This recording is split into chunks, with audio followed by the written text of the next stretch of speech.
Olá pessoal, sejam bem-vindos ao canal. Hoje a gente vai falar aqui de 3 sensações que são muito comuns e que podem confundir bastante as pessoas na hora da reeducação alimentar.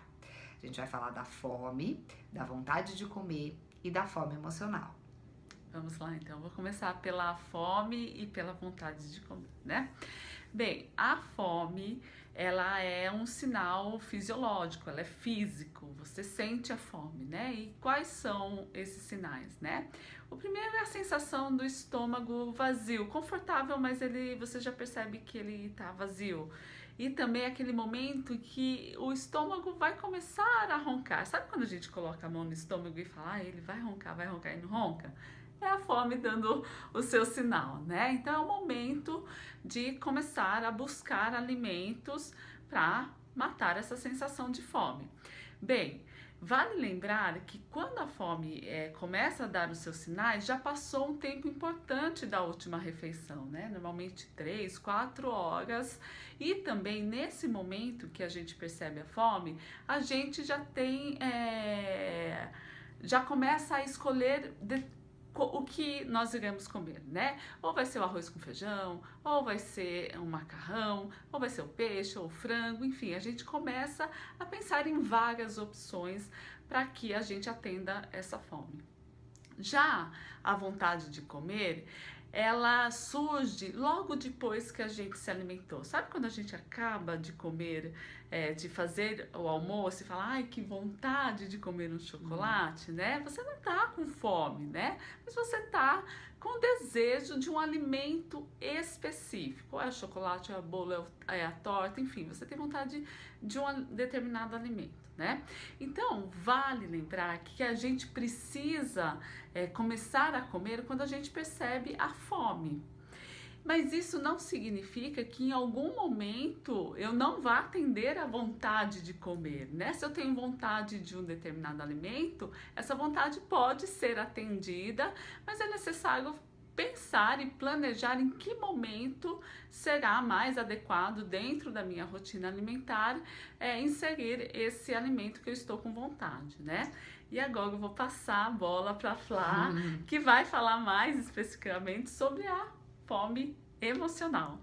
Então, pessoal, a fome emocional é quando a gente acaba confundindo a sensação corporal que vem de uma emoção com a sensação corporal da fome ou da vontade de comer.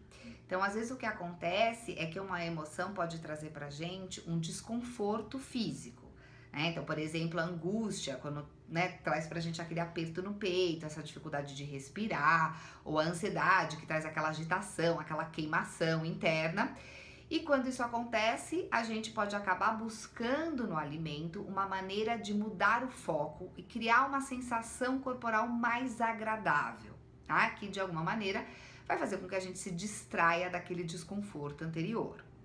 Um outro ponto, pessoal, também é que as nossas emoções, elas podem causar tensões musculares, né, no nosso corpo e que podem ser aliviadas através do movimento da alimentação.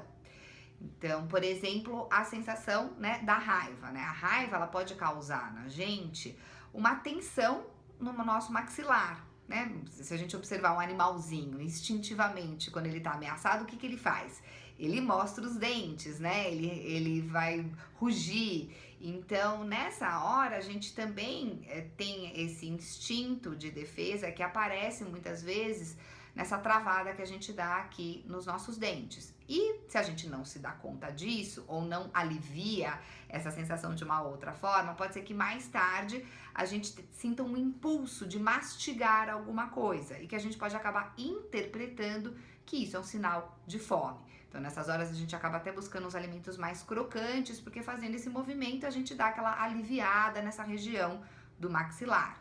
Outra situação muito comum também são aquelas onde a gente acaba querendo falar alguma coisa, alguma situação da nossa vida e ou não tem coragem de falar alguma coisa que a gente quer, ou a gente tá numa situação em que a gente não pode se impor e a gente interrompe esse movimento, esse impulso da fala e aí acontece aquele famoso sapo que ficou entalado na garganta e não desceu, né? Que é essa tensão toda dessa região aqui do nosso pescoço. Inconscientemente, a gente sabe que ao comer, o movimento da deglutição também ajuda a gente a aliviar essa região, né? Então ajuda esse sapo a descer, né? Então muitas vezes a gente tá ali entalado, tá se sentindo mal e aí acaba buscando comer para se sentir melhor. Ou mesmo quando a gente tá triste, né? E a gente come alguma coisinha gostosa que lembra a nossa infância. Isso traz pra gente um aconchego. Então são várias as emoções que podem trazer pra gente algum desconforto que de alguma maneira a gente vai tentar solucionar isso através da alimentação.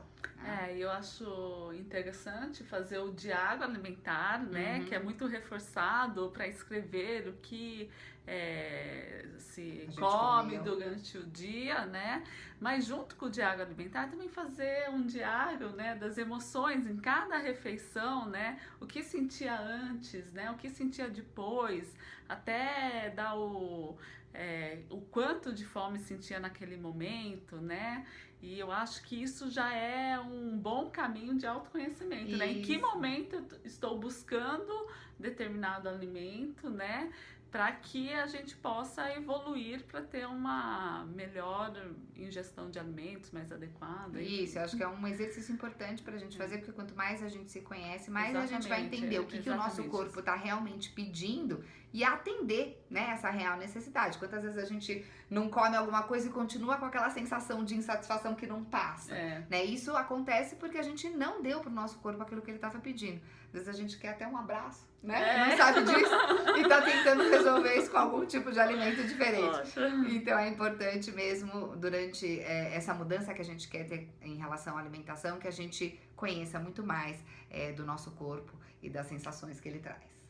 Ok, pessoal? Né? É isso aí, então. A gente deseja a vocês, então, uma boa reflexão a partir de tudo que a gente conversou aqui. Exatamente. Se inscrevam no canal e se tiverem sugestões e dúvidas, deixem aqui no comentário, ok? Até a próxima, pessoal. Tchau, pessoal. Até mais.